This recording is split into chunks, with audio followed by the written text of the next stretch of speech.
Muy buenas tardes. Entonces, en esta clase TED, en estos pocos minutos, porque me imagino que después vas a poder escuchar y vas a participar de toda la clase. Hoy queremos en estos breves minutos hablar sobre los tipos de muestreos no probabilísticos.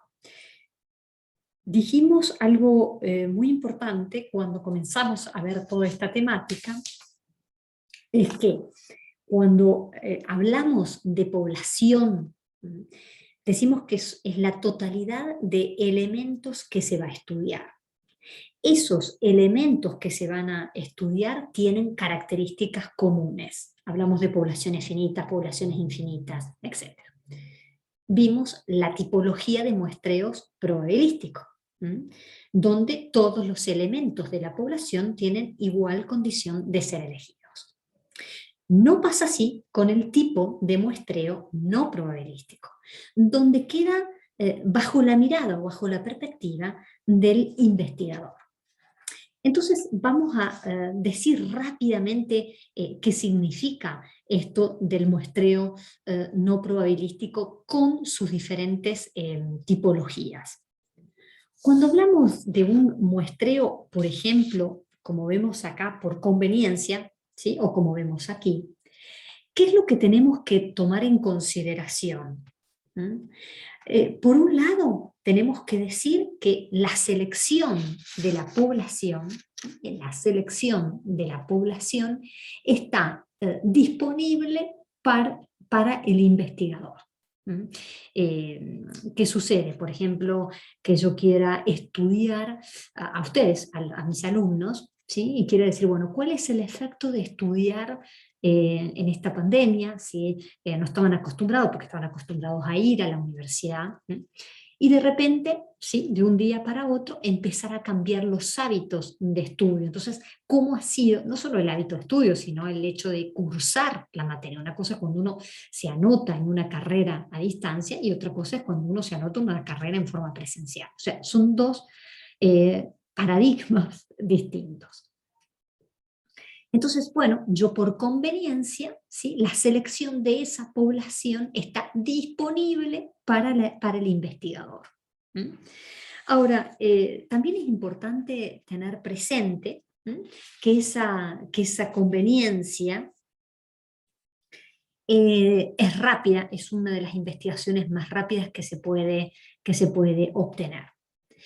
¿Qué pasa con la investigación, como vemos acá, por juicio? La investigación por juicio.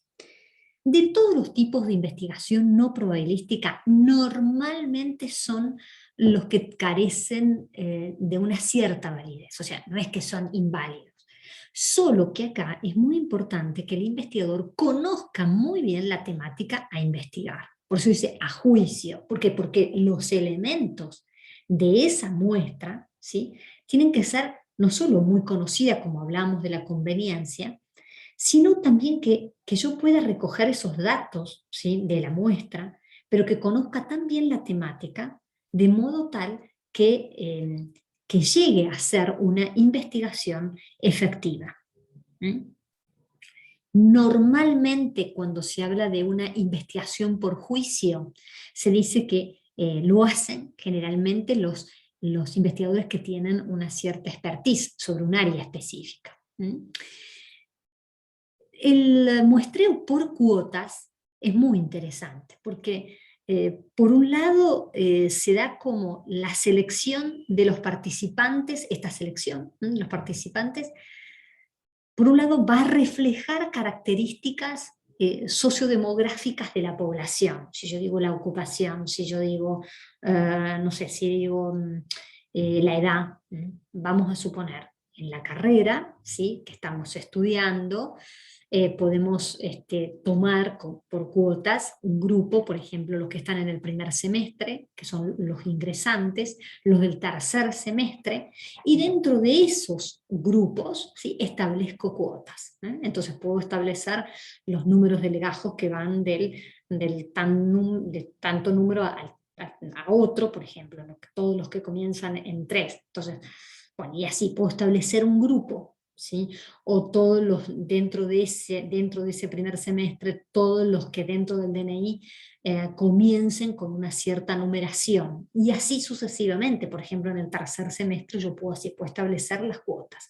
Pero fíjense que ahí también se cumple que los elementos a estudiar tienen la misma representatividad que toda la población. El de la bola de nieve, ¿sí? Es muy importante porque, ¿qué es lo que sucede? Que normalmente a ver, primero vamos a partir de una consideración. ¿Cuándo se utiliza un estudio de bola de nieve? Cuando es muy difícil, suponiendo que no sabemos las repercusiones de una de las variantes del coronavirus, que hay muchas variantes. Entonces, como es una enfermedad que se está estudiando, bueno, yo puedo tomar alguna muestra. Pero ¿qué es lo que sucede? Puedo tomar algunas muestras, ¿sí? Es decir, bueno, la variable delta u otro tipo de variable. Ahora, ¿qué es lo que sucede? Primero, cuando tenemos que localizar algunos individuos con características específicas, ¿sí? Entonces, por ejemplo, yo quiero estudiar a 3 pacientes, vamos a imaginarnos que estamos en un hospital, que estamos en un laboratorio, que estamos investigando, y tenemos 3 pacientes con estas variantes. Bueno, yo puedo investigar y pedirles a estos 3 que a su vez cada uno de ellos, ¿sí?, haga esa misma tipo de encuesta, ¿sí?, a sus familiares del entorno. Entonces, yo voy viendo prácticamente una progresión, o más que una progresión, una profundidad. Imaginémonos que nosotros tenemos una piedra, estamos al borde de un lago y tiramos esa piedra al lago. Se produce, ¿sí?, como ondas expansivas. Bueno, este es el efecto de la bola de nieve. Lograr recabar información a partir de esos elementos o referentes claves, como son, por ejemplo, estos 3 pacientes con este tipo de variante especial. No puedo no nombrar en esta clase TED también la importancia de las redes digitales, ¿sí? O sea, cómo las redes sociales también juegan un rol vital. ¿Por qué? Y vamos a decir, por ejemplo, en Instagram, donde, por ejemplo, se utiliza el API o el Management Tag, que son herramientas que permiten de alguna manera o facilitan, que ya en la clase voy a profundizar un poquito más, pero sirven como darnos cuenta cuando en una página hay los usuarios se registran, el conteo de, por ejemplo, de cada vez que los usuarios hacen clics, o cada vez que los usuarios, por ejemplo, comparten sus videos o reproducen los videos. Bueno, distintas herramientas digitales que nos van a permitir poder rastrear, poder seleccionar datos más significativos, y por eso se habla de un muestreo online. O sea, las redes sociales hoy constituyen herramientas de recolección de datos que nos permiten tomar decisiones súper efectivas y eficientes. Entonces, espero que te haya quedado muy claro la diferencia entre un tipo de muestreo no probabilístico y probabilístico. Algunos de ustedes en la clase o a través del WhatsApp o a través de los mensajes o a través de algunos comentarios de YouTube, donde me decían, bueno, pero ¿cuál, dónde o cómo hacemos? ¿Cómo nos damos cuenta? Bueno, a veces es la práctica de cuando se realiza un trabajo de investigación y uno va teniendo una cierta praxis de cómo,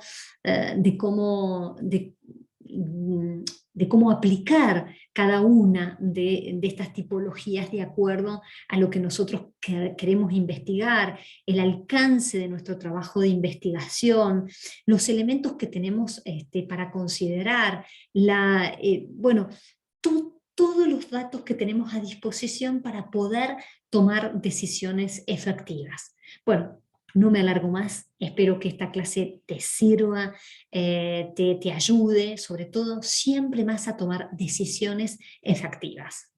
Nos vemos, hace un clic en YouTube, comenta, hace preguntas, así no quedo sola, ¿sí?, sino que esta clase la seguimos. Nos vemos.